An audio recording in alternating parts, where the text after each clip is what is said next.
I thought I'd start my own third-party toy company for Transformer accessories, just to try it out, because it's just so popular these days. First up, a Forcefield Upgrade for Trailcutter. $34.99 each.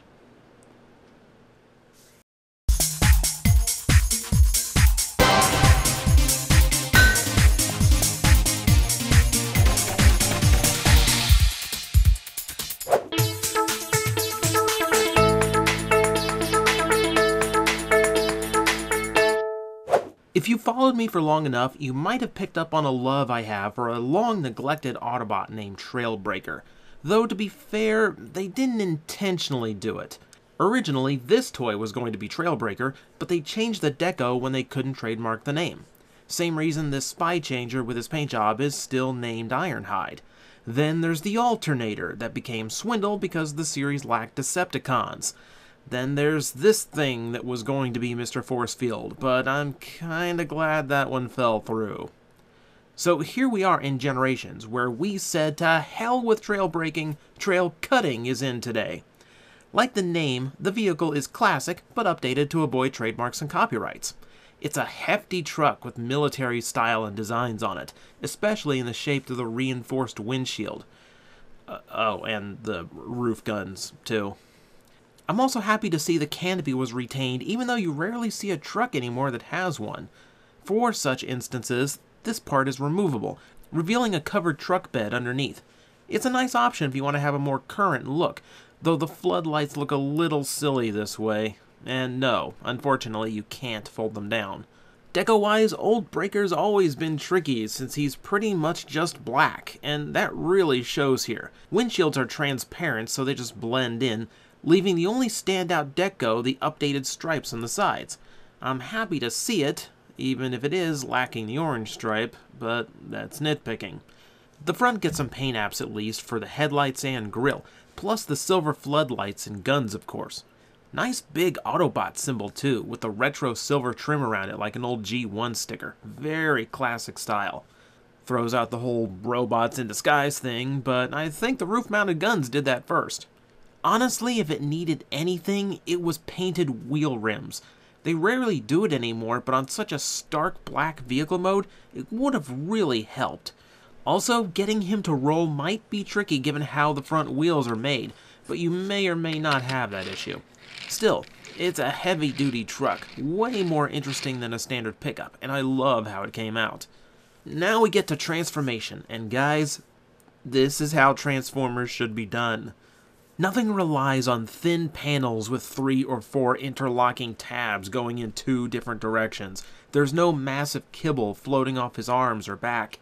You never feel like you need to flex plastic to get things into position in either direction, though the arms can be finicky going back to vehicle mode. Outside of that, it's efficient, intuitive, clean, but not boring or unsatisfying. I love this transformation. And then there's the robot that results from it. Been waiting since 2006 for Trailbreaker to get an update. This might be worth it. Just look at him. He's clean in every direction. This is prime example of a toy that's using its bulk effectively. The legs aren't hidden under panels of truck parts. They are the truck parts. The toy uses its vehicle bulk to make the robot rather than a robot covered in vehicle shrapnel. He's solid, clean, well-proportioned. Why are these toys so rare now? 2 specifics. The head takes the modern approach, blending elements of the toy and animation model, which results in a head design more interesting than either, though in this case the blue visor won out.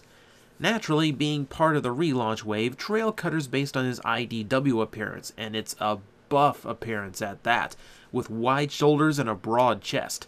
Also love how the transformation leaves part of the windshield in his chest without giving him the car hood paunch of his G1 toy. The design's also using a liberal amount of red to liven up the deco, which is a good move for the mostly monochrome Autobot, with some extra patches of blue here and there. Despite how well the vehicle mode bulk was used to make the robot mode, a lot of new details are showing here, including the legs. I like how it's recreating the red knee look of the original toy, while still doing its own thing. There's some nice part overlapping going on in the details. Now, how's articulation? Well, we get full rotation at the neck, as well as very good ball-jointed shoulders, bicep rotation, and 90-degree elbows. The waist rotates, hips are ball-jointed, we get a thigh swivel, and a 90-degree knee bend. That's pretty good for a deluxe. The simple transformation allows for some solid articulation and no restrictions on any of it. The joints are really nice too. All the ball joints are cut in just the right areas so you can get a large range of motion in all the directions you need. This kind of thing can vary, but my Trailcutter's joints are perfectly tight too. For instance, the gray piece between the chest and arms, you can see where that tabs in with the side mirrors, a clever use of them. But it's so stiff that that's not even necessary. Even if the tabs don't reach, the shoulders don't go anywhere when moving the arms. That is solid. Then there's accessory, where the canopy shell is now a shield. Typically, I'd call this a cop-out to get a big hunk of vehicle shell out of the engineering, but there's a few reasons it works. 1. The shield actually has some attention to it. The front section is an added piece that folds out from the canopy, and it has its own handle so Trailcutter can hold it properly.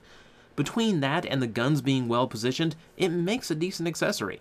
2, he's the force field guy, and since they can't pack a dome of plastic with him to be a force field, I think this is in the same spirit.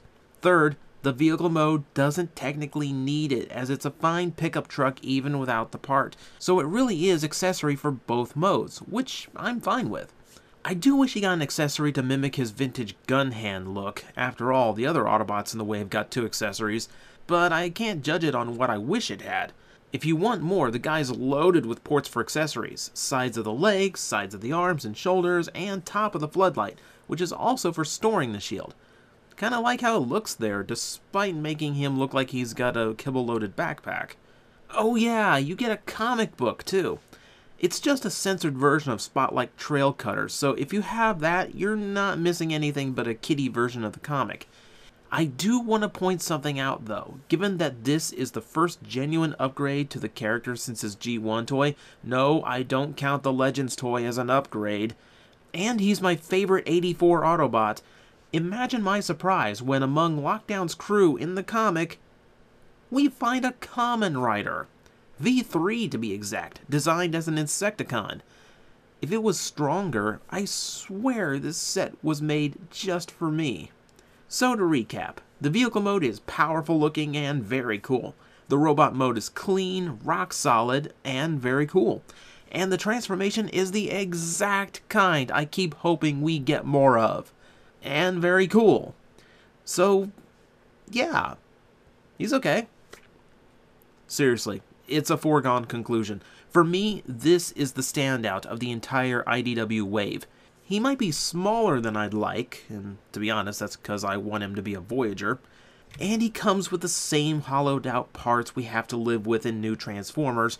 But this toy proves, even with a smaller budget, we can still get some awesome toys out of Transformers.